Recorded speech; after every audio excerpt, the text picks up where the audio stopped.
Samajwadi party 27 में 27 नहीं पाएगी। अखिलेश यादव जी ने विरासत में गद्दी तो पा गए, बाकी बुद्धि मुद्दा संस्कार बेहीन है। बाबर हुमायूं तो कुछ ठीक भी था, आप लोग आपस में ही लड़के मर जाओगे, कुछ होने वाला नहीं है। इनका जीना श्राप है, इनका मरना पाप है, क्योंकि बाबर इनका बाप है। अगर देश को कोई बांटने वाला है पाकिस्तान को तो नेहरू जी, गांधी जी, और बांग्लादेश को कोई बांटने वाला है तो इंदिरा जी। नमस्कार, आप देख रहे हैं पॉलिटिकल पोस्ट। मैं हूं आपके साथ कौन।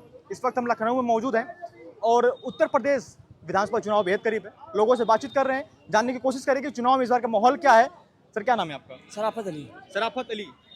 शराफत जी, क्या लगता है इस बार चुनाव में क्या होगा, किसका माहौल नजर आ रहा है इस बार? देखिए, भारतीय जनता पार्टी सबका साथ, सबका विकास, सबका विश्वास, सबका प्रयास, हर हर मोदी घर घर योगी के नाम पर चुनाव हो रहा है। और रहा जहाँ तक समाजवादी कांग्रेस, तो ये मुसलमानों को केवल भाजपा की भय दिखाकर फायदा उठाना चाहती है। रहा सवाल, समाजवादी पार्टी 27 में 27 नहीं पाएगी और कांग्रेस की जो दो बची है वो भी जनाजा जो है उठा जा रहा है। मुसलमानों ने भी तय कर लिया है कि न 20% मुसलमान दरी बिछाएगा, न 7% यादव राज करेगा। अब लड़ाई होगी बराबरी हिस्सेदारी की। अब ये कारण क्या है? समाजवादी कांग्रेस वाले हमारी ही टोपी धरते और हमारे साथ फोटो खींचाते और हमारी ही गर्दन काटते और कहते हैं भाजपा तुम्हारी दुश्मन है। मुसलमानों को भाजपा का भय दिखाकर समाजवादी पार्टी कांग्रेस लूटना चाहती है। अगर कांग्रेसियों से कह दो इमरान मसूद को बना दो मुख्यमंत्री, इमरान मसूद को बना दो राष्ट्रीय अध्यक्ष, इमरान मसूद को बना दो प्रदेश अध्यक्ष, तो ये तो कांग्रेस को करना नहीं है। कि ये जरूर भाजपा की भय दिखाकर जो है मुसलमानों को लूटना चाहे, समाजवादी कांग्रेस लूटना चाहती है। बाकी ऐसा कुछ नहीं। यादव ये कह तो रहे हैं कि गरीबों का जो सहारा है वो केवल समाजवादी पार्टी ही है, उसके अलावा और कोई नहीं सोचता गरीबों के बारे में। अभी देखिए, कह रहे हैं कि उत्तर प्रदेश में सबसे ज्यादा कोई पीड़ित है तो मुसलमान पीड़ित है। मुसलमान है अखिलेश यादव की बदौलत से पीड़ित है और यही भय दिखाकर समाजवादी कांग्रेस फायदा उठाना चाहती है। बाकी बड़ी जिम्मेदारी से हम कहना चाहते हैं 27 में समाजवादी पार्टी 27 नहीं पाएगी और आने वाले समय में बहन कुमारी मायावती जी का और असरुद्दीन ओवैसी का जो गठबंधन होने जा रहा है, 20% एससी, 20% मुसलमान, तो समाजवादी कांग्रेस अपने अड्डे पर चले जाएगी। अगर देश को कोई बांटने वाला है पाकिस्तान को तो नेहरू जी, गांधी जी, और बांग्लादेश को कोई बांटने वाला है तो इंदिरा जी। क्या उस समय पर भी भारतीय जनता पार्टी की धर्म के नाम पर जो बीजेपी बांट रही 27 में, उसके बारे में क्या कहेंगे? ये तो नेहरू जी ने, गांधी जी ने पहले ही बांग्लादेश और पाकिस्तान का अलग करा दिया है। तो इसी की व्याख्या कर लो। रहा सवाल है आने वाले समय में, हम तो कहते ही अगर इंडिया गठबंधन ठगबंधन वाले हैं तो इमरान मसूद को मुख्यमंत्री प्रोजेक्ट कहते हैं। इमरान आज पूरा उत्तर प्रदेश। आपने एक बात कही कि समाजवादी पार्टी ने, अखिलेश यादव ने मुसलमानों को मतलब बदनाम कर दिया है, मुसलमानों को जो स्थिति है वो खराब कर दी है। अखिलेश यादव ने क्या किया है? बिल्कुल सही किया है। बताइए। आजम खां की देख लीजिए दुर्दशा कौन हो रही है। और मुख्तार अतीक पर माफिया की मोहर अखिलेश यादव जी ने 2017 में लगाई थी कि हम माफियाओं को टिकट नहीं देंगे। भारतीय जनता पार्टी योगी सरकार ने नहीं लगाया था मुख्तार अतीक पर माफिया की मोहर। अगर किसी ने लगाई है तो अखिलेश यादव जी ने लगाई है। तो दोष किसको दिया जाएगा? दोष तो समाजवादी कांग्रेस का ही दिया मुख्तार अंसारी को और अतीक अहमद को गरीबों का मसीहा बताते हैं, कहते हैं मुसलमानों के बहुत बड़े मसीहा थे वो। मसीहा होना न होना बात की बात है। इनके बाद जब अखिलेश यादव ने विधानसभा में उठाया तो योगी जी ने यही कहा तुम्हारे बाप ने विधायक बनाया, तुम्हारे बाप ने सांसद बनाया, हम इनको मिट्टी में मिला देंगे। वो समाजवादी पार्टी है, पालती है और फिर दफन भी कर देती है। माफिया की मोहर मुख्तार अतीक पर अखिलेश यादव जी ने 2017 में लगाई। अतीक तो चले गए थे जेल और मुख्तार जो है बसपा से बहुजन समाज पार्टी मऊ सदर से विधायक बने थे। तो ये समाजवादी का और आजम खां की आज कौन दुर्दशा हो रही है, यही लोगों ने कराई। वो तो माफिया थे ना। कौन माफिया को पैदा किसने किया है? माफियाओं को समाजवादी ने पैदा किया और इसीलिए जो है अखिलेश यादव जी ने कहा कि हम माफियाओं को टिकट नहीं देंगे। तो माफिया की मोहर अतीक मुख्तार पर अगर किसी ने लगाई तो समाजवादी पार्टी के मुखिया माननीय अखिलेश यादव जी ने लगाई। भारतीय जनता पार्टी योगी सरकार ने नहीं लगाई। मेरा एक सवाल सुनिएगा, अखिलेश यादव को आप आरोप लगा रहे हैं कि माफियाओं को उन्होंने पैदा किया है। अखिलेश यादव आरोप लगा रहे हैं योगी जी के ऊपर, कह के मठ माफिया, सबसे बड़ा माफिया तो योगी जी है, मठ माफिया है। देखिए एक चीज हम आपको बता दें, अखिलेश यादव जी ने विरासत में गद्दी तो पा गए, बाकी बुद्धि मुद्दा संस्कार बेहीन है। और योगी आदित्यनाथ जी 5 बार के सांसद हैं और ये मुख्यमंत्री का पद उनके लिए बड़ा नहीं है। गोरखनाथ के महंत थे, वो बहुत बड़ा पद है उनके लिए। दूसरी बात, वहाँ के भगवान के अवतार माने जाते। अखिलेश यादव जी विभाग की विरासत में मुख्यमंत्री बन गए थे, अब दोबारा नहीं बन पाए। और योगी आदित्यनाथ दोबारा मुख्यमंत्री नहीं, दोबारा प्रधानमंत्री बनने जा रहे। तो ये सपा कांग्रेस के लोग जो है अपने दुख से नहीं परेशान है, मोदी योगी के सुख से परेशान है। और आने वाले समय में मुसलमान जाएगा तो भारतीय जनता पार्टी में जाएगा। नसरुद्दीन ओवैसी योगी को पसंद करने की मुख्य वजह क्या है? क्योंकि आरोप लग रहा है कि देश को बर्बाद कर दिया, उत्तर प्रदेश को बर्बाद कर दिया है। योगी जी ने कहा एक हाथ में लैपटॉप लो, एक हाथ में कुरान लो, एक हाथ में दीनी तालीम लो, एक हाथ में दुनियावी तालीम लो, एक हाथ में कलम लो, एक हाथ में कापी लो। और यही समाजवादी कांग्रेस ने मुसलमानों को पत्थरबाज बना के दरी बिछवाने का काम किया था। अगर पढ़ा लिखा मुसलमान होता तो 7% यादव न राज करत, न 20% मुसलमान दरी बिछावत, तब होती बराबरी हिस्से। एक बात बतावें आप कि असरुद्दीन ओवैसी के बारे में क्या राय बा? असरुद्दीन ओवैसी यही जब पहलगाम वाला मामला था तो कहा मोदी जी से कि पाकिस्तान हमारा दुश्मन है, दुनिया के नक्शे से हम मेट देंगे, दुनिया के नक्शे से हम मेट देंगे। और तब राहुल गांधी, अखिलेश यादव लाशों का जो है आंकड़ा पूछ रहे थे कितनी लाशें हुई। और बात रही मुसलमानों की, जेपी अब्दुल कलाम उनका अशफाकुल्ला का इस मिट्टी में खून शामिल, वीर अब्दुल हमीद का शामिल, ये जो मिसाइलें बना के दे गए जेपी अब्दुल कलाम साहब। दूसरी चीज रही, सोफिया कुरैशी पाकिस्तान में घुस के आक्रमण कराई थी। ये समाजवादी कांग्रेसियों के बदौलत से आज मुसलमान पत्थरबाज के दुष्टीकरण का जो है एक शब्द ऐसा निकलता मैं नहीं कहना चाहता हूँ। बाकी मैं मुसलमान भाइयों से कहना चाहता हूँ कि अपना जब हर जाति का नेता बन रहा है तो अपना नेता भी चुनो, चाहे इंडियन मुस्लिम लीग पार्टी, चाहे असरुद्दीन ओवैसी को। समाजवादी कांग्रेस की दरी न बिछाओ। जो नेहरू जी ने, गांधी जी ने पाकिस्तान को अलग किया और इंदिरा गांधी ने बांग्लादेश को अलग किया। देश का बंटवारा करने वाले, मुसलमानों की कमर तोड़ने वाले अगर कोई है तो कांग्रेसी है। क्या नाम है आपका? BR गौतम है। आज जो इन्होंने बात कही, आपके हिसाब से क्या लगता है? मैं बता रहा हूँ, आज जो परेशानी अगर भाजपा से है उसकी दोषी कांग्रेस है। अगर कांग्रेस उस समय मनमोहन सिंह गए पर प्रणब मुखर्जी को PM बना दिया होता तो ये भाजपा पैदा ही नहीं होती, भाजपा पैदा होती नहीं। अगर यहाँ उत्तर प्रदेश में अगर कांग्रेस ब्राह्मण से आगे कर दे CM के लिए, भाजपा खत्म, 200 से नीचे आ जाएगी और भाजपा कांग्रेस 150 से पहुंच जाएगी। तो जब तक ये परिवर्तन नहीं आएगा तब तक ये स्थिति चलती रहेगी और कोई पार्टी टक्कर ले नहीं पाएगी। कांग्रेस हो सकती है, खड़ी हो सकती है, उसी खड़े करने के लिए मतलब मजबूरी है आपको बीजेपी को ज्वाइन करना, मतलब बीजेपी को वोट देने का? हाँ, मजबूरी है ही। जब कांग्रेस नहीं है, कांग्रेस कैसी मजबूरी? कांग्रेस नहीं खड़ी हो रही तो कहीं तो वोट करना पड़ेगा, आदमी मजबूरी कर रहा है। अगर कांग्रेस खड़ी हो जाएगी, राहुल गांधी के चेहरा देखिए, नहीं वो ब्राह्मण चेहरा नहीं आता है। यहाँ लोकल ब्राह्मण खड़ा कर दिए, आप गारंटी से कह रहे हैं 200 ऊपर चली जाए, 250 ऊपर चली जाए कांग्रेस। आपके हिसाब से लगता है कि कांग्रेस में कोई नेता नहीं बचा है? राहुल गांधी लगातार रैलियां कर रहे हैं, पद यात्रा कर रहे हैं, भारत जोड़ो यात्रा कर रहे हैं, तो राहुल गांधी को नेता नहीं मानते? ये सुनते जाइए, बिल्कुल सुनेंगे आपकी बात हम आज। मैं किसी की काट तैयार नहीं कर रहा हूँ। हाँ, मैं सीधे कह रहा हूँ, ब्राह्मण है कौन? ब्राह्मण कौन है? अभी इन्होंने कहा कि वो ब्राह्मण नहीं है, तो मैं चर्चा कर रहा हूँ। ब्राह्मण मतलब ये होता है ब्रह्म को जाने, वही ब्राह्मण है। अब हो गए बाभन, पूजा पाठ करके जीव को उपार्जन कर रहे हैं।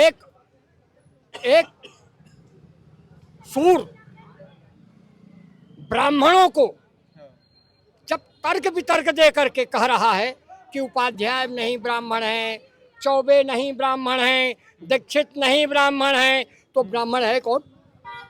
ब्राह्मण कौन है? तिवारी, मिश्रा, पांडे? अरे ये देश की विडंबना है कि जो देश में, याद रखिए, हिंदू न बनेगा, सिख न बनेगा, ईसाई न बनेगा, देश की औलाद है, इंसान बनेगा। हर जात के लोगों ने देश की लड़ाई लड़ी है, किसी एक जात के लोगों ने नहीं लड़ी है। तो उस परंपरा में चलेंगे तो हमको याद आ रहा है क्या, बर्बाद गुलिस्ता करने को बस एक ही उल्लू काफी हैं, हर साथ पे उल्लू बैठे हैं, बर्बाद गुलिस्ता क्या होगा? तो बर्बाद कौन कर रहा है देश को? बर्बाद साफ सीधी बात है। आ गए अपना। अब मैं कह रहा हूँ, आज क्या खासियत हो गई कि आप नहीं, आप क्या खासियत हो गई कि आप इतने अच्छे पढ़े लिखे दिखाई दे रहे हैं और एक मोबाइल, एक लोगों से पत्रकार की हैसियत से पूछना चाह रहे हैं, क्या है तमाशा? अरे शिक्षा गया, रोजगार गया, और क्या गया? और क्या गया? बताएं आप, सारी चीजें चली गई। क्या चली अरे क्या नहीं गया बताइए आप। किताब नहीं गई, 70 सालों से नहीं था, वो आज हो गया। एक पुस्तक से 5 साल तक लोग पढ़ते थे। अब एक पुस्तक से एक ही बार पढ़ेंगे, दोबारा नहीं पढ़ेंगे, और वो पुस्तक महंगी है, जरा उसको देख लीजिए। जिस पुस्तक में बाबर को, अकबर को महान बताया गया, क्या वो पुस्तक को चेंज करने की आवश्यकता नहीं थी? आप मेरा सवाल मेरे सवाल का जवाब दीजिए। जिस पुस्तक को आप 5 दशकों तक पढ़ते आए, बाबर था, आजम ये था, वो था, आप अपने महान पुरुषों को याद नहीं करना चाहेंगे? महापुरुष वर्तमान में कौन महापुरुष है, बता दीजिए आप। छत्रपति शिवाजी महाराज के 5 पीढ़ी के नाम सुनिए, आप ये बताइए, आप बताइए कौन महापुरुष है। मान लीजिए छत्रपति जी का नाम ले रहे हैं, तो छत्रपति के साथ गद्दारी किसने की? हिंदू ने की, और जाट नहीं की थी। शायद आपने पढ़ भी देखी। आप बाबर के बारे में पढ़ना चाहते हैं? और जो बाबर की, जहांगीर के बारे में पढ़ना चाहते हैं? मैं क्या कह रहा हूँ, शिवाजी की बात करना चाह रहे हैं। शिवाजी को किन लोगों ने पिटवाया? शिवाजी के साथ गद्दारी कहाँ आई? किसने किया? हम ही आपने किया, दूसरी जात के लोगों ने नहीं किया। बाबर, हुमायूं तो कुछ ठीक भी था।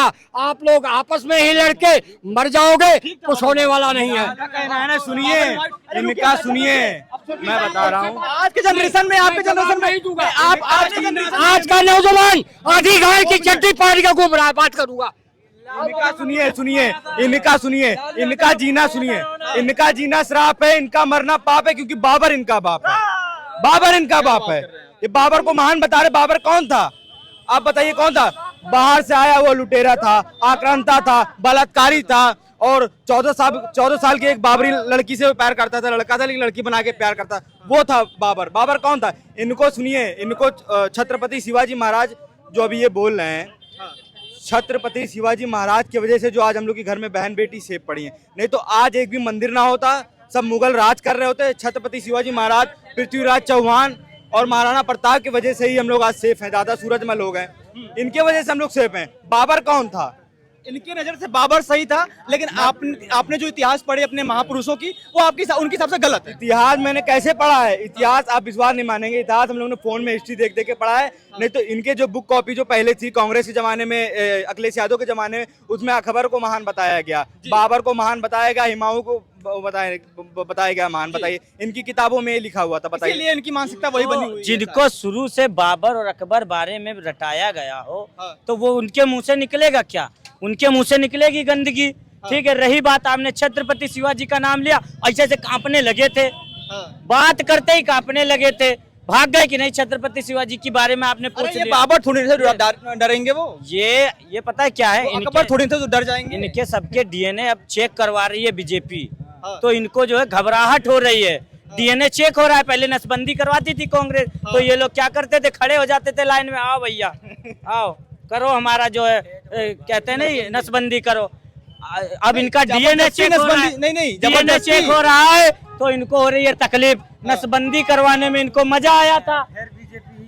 अरे रुक जाओ भाई, हाथ देखो, सुनो, अब इनको हो रहा है डीएनए चेक।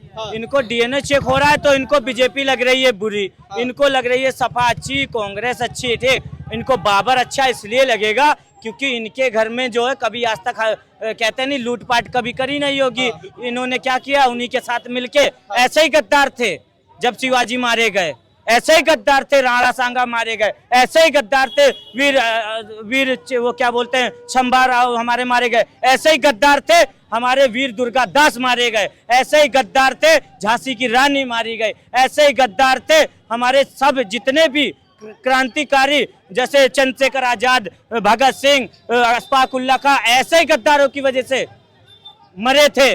वरना आज इस देश में वो क्रांति आती कि ये लोग दिखाई नहीं देते।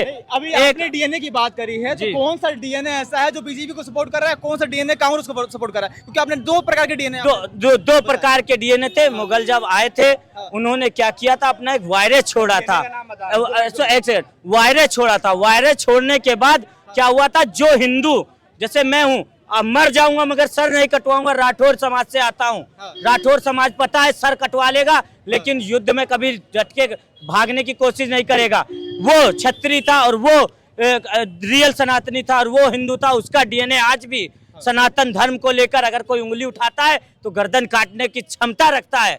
एक हाथ में हमारे अगर संविधान रखा गया तो एक हाथ में हमारे वो रखी गई है भगवत गीता, जिसमें हमें दोनों ज्ञान मिले। हमें ये नहीं कि बाबर की बातें समझाई गई हो, सिर्फ हमें वो करवाई गई हो। और दूसरे चीज डीएनए के बारे में हाँ डीएनए, दूसरा डीएनए कौन था? तलवार निकालते थे बाबर अकबर। जल्दी पहनो, कटवाओ नीचे वाला, ऊपर रखो, नहीं अभी तुम्हारी गर्दन काट ली जाएगी। तलवार की नोक पे सलवार, तलवार की नोक। अब आपने मेरी बात कही, तलवार की नोक पे सलवार पहनने वाले जितने भी यहाँ पे बाबर अकबर का सपोर्ट करते हैं, मैं कहता हूँ मुसलमानों का करो, मुसलमानों का करो अपने हित की बात। लेकिन ये बाबर अकबर की इसलिए बात करते क्योंकि बाबर अकबर ने इनकी बहन बेटियों के साथ वो काम नहीं किया था जो बाबर अकबर ने दूसरों की बहन बेटियों के साथ किया था। और यहीं पर मैं एक चीज बताने चाहता हूँ कि जो भी बाबर अकबर का सपोर्टर मिले जूतों से मारो उसको, जूतों से मारो। तो बुजुर्ग थे, दो प्रकार सुनिए, दो प्रकार के डीएनए होते हैं, एक होते हैं रामजादे, एक होते हैं हरामजादे।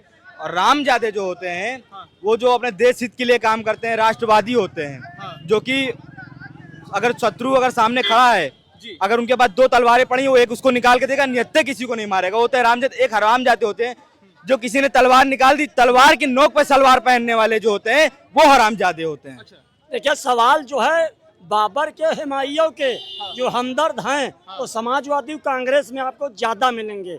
उन लोगों ने क्या किया, हमारी ही टोपी धरी और हमारे साथ फोटो खींचाई और हमारी ही गर्दन काटी, कहा कि जो है भाजपा तुम्हारी दुश्मन। वही हमने आपको बताया कि जब मोदी जी ने शिक्षा का भाव बढ़ाया कि कुरान तो देखना है, कलम कापी भी देखो, तो बधाई किसको दी जा सकती है? तो हिमायू, कबीर, बाबर, जिन्ना की विचारधारा के जो लोग हैं वो समाजवादी कांग्रेस में आपको ज्यादा मिलेंगे।